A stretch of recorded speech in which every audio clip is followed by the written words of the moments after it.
কাছে আসার গল্পের বলি হয়ে ডাস্টবিনে নালায় পড়ে দেখেছেন না আপনারা কত শিশু? আপনারাও তো অনেক পোস্ট করেছেন। এই সকল অডিয়েন্সদের বলছি, আপনারাও তো অনেক পোস্ট করেছেন। 2 মিনিটের জন্য, সুখের জন্য, কি একটা অবস্থা! এরকম পোস্ট করেন আপনারা। তো যারা এই পোস্টগুলো করেন তারা এই 14ই ফেব্রুয়ারি বাংলাদেশের জমিনে এই সকল বেহায়াপনা, অশ্লীলতা, মন্দ কাজ যারা প্রমোট করছে তাদের ধরেন না কেন? তাদেরকে না ধরলে কিভাবে আপনি এই ডাস্টবিনের নালায় এই শিশুদের মরদেহ আপনি রোধ করতে পারবেন? সম্ভব? সম্ভব।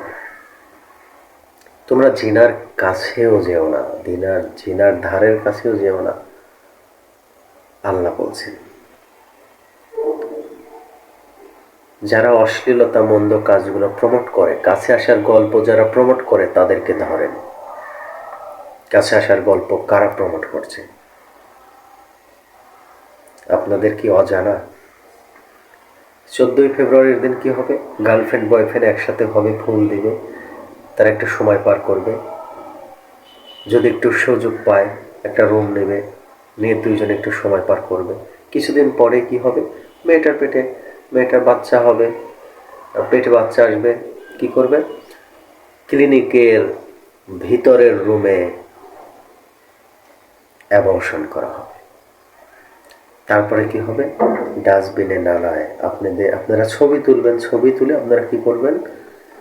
ফেসবুকে পোস্ট করবেন। এটাই তো রিয়েল, এটা বাস্তব একটা ঘটনা, এটাই তো হচ্ছে। তাই 14ই ফেব্রুয়ারির মতো এরকম বেহায়াপনা, মন্দ কাজ, অশ্লীল কাজ যারা প্রমোট করছে তাদের বিষয়ে আওয়াজ তুলুন।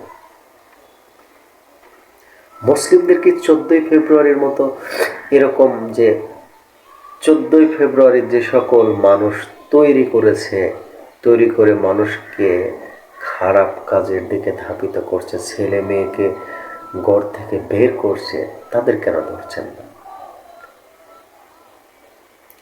এখনো কত সুন্দর পোস্ট, ভিডিও দিচ্ছে, অ্যাড দিচ্ছে, কাছে আসার গল্প। আসলে আমরা ফেসবুকে সুন্দর করে লিখতে পারি, ফেসবুকে কথা বলতে পারি, ফেসবুকে মুজাহিদ হতে পারি, কিন্তু রিয়েল না। রিয়েল আপনার চিন্তা ভাবনার জায়গা, আপনার গবেষণার জায়গা, ওইটা থাকতে হবে।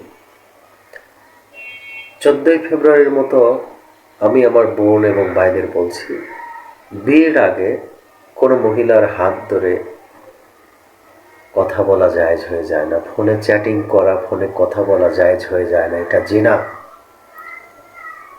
তোমার রব যে তোমাকে সৃষ্টি করেছেন সে বলছেন তোমরা জিনার ধারের কাছেও যেও না।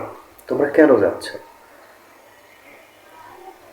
তোমরা যদি যাও তাহলে তোমার রবকে তোমরা মানোই না, তোমার রবকে তোমরা স্বীকারই করো না, প্রকৃতপক্ষে তোমরা রবকে মানোই না। যদিও তুমি মুসলিম হয়ে থাকো, মুসলিম বলা যাবে না, মুসলমান বা এই ধরনের আরো কিছু নিচের বাক্যগুলো ব্যবহার করতে পারো। মানে প্রচলিত মুসলমান, তোমাদেরকে কি বলা যায়? প্রচলিত মুসলমান, এটা বলা যায়। যদি তোমার রবকে তাহলে তুমি এই সকল নোংরা বেহায়াপনার বিরুদ্ধে কথা বলবে, সোচ্চার হবে, তোমার কণ্ঠ দিয়ে হোক, তোমার কলম দিয়ে হোক, তুমি কথা বলো। তাছাড়া হাজারো আমার বোনদের এরকম চিত্র দেখা যাবে, এরকম বেহায়াপনা আমাদের সমাজে হাজারো সামনে অপেক্ষা করছে, যদি আপনারা আমরা সচেতন না হই। এরকমও হয়, আমরা বলি আমি কেন কথা বলবো, অমুক আলেমরা তো রয়েছে, অমুক সাহেবরা তো রয়েছে, অমুক গবেষক রয়েছে। ভাই, আপনার জায়গা থেকে এতটুকু জানা থাকলেও আপনি বলেন, এটা আপনার দায়িত্ব। বাল্লিগু আন্নিওয়ালা আইয়া, রাসূল সাল্লাল্লাহু আলাইহি ওয়াসাল্লামের পক্ষ হতে, দিনের পক্ষ হতে আপনার যেটা জানা, সঠিক যেটা জানা, সেটা আপনাকে পৌঁছা দেওয়া আপনার দায়িত্ব। অতএব এরকম কাছে আসার গল্প, এরকম বেহায়াপনা একটা দিবস তৈরি করেছেন। সেই দিবসকে আমরা ঘৃণা করি। যারা অশ্লীলতা প্রমোট করে তাদেরকে আমরা ঘৃণা করি। যারা অশ্লীলতার দিকে মানুষকে আহ্বান করছে তাদেরকে আমরা ঘৃণা করি। হে বোন, তোমার কল্যাণকামী আমি ভাই হিসাবে বলছি, তুমি বিয়ের আগে কারো সাথে কথা বলা, ফোনে চ্যাটিং করা, তার সাথে ঘুরতে যাওয়া, এটা জিনা। এটা তোমার জন্য জায়েজ নয়, এটা আল্লাহ হারাম করেছেন। হে বোন, তুমি ফিরে এসো তোমার রবের দিকে, সেখানে পাবে তুমি শান্তি এবং রহমত, এবং তোমার জন্য অপেক্ষা করছে উত্তম তোমার স্বামী, যা আল্লাহ তাআলা তোমার জন্য হালাল করেছেন।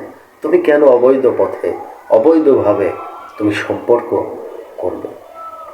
তুমি তার সাথে ডেট করবে, তাদের সাথে রুমে একটু সময় পার করবে, এটা তোমার জন্য হারাম, তোমার জন্য জিনা।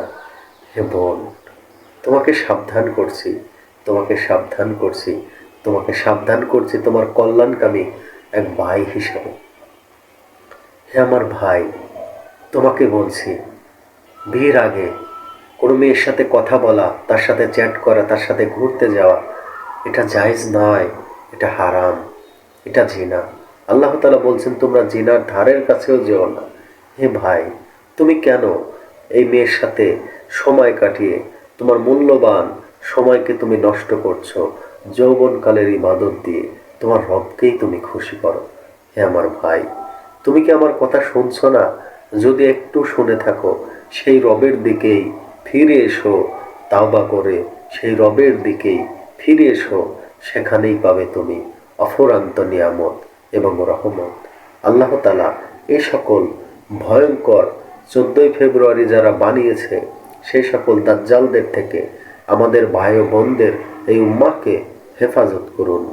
আমিন ইয়া রাব্বাল আলামিন।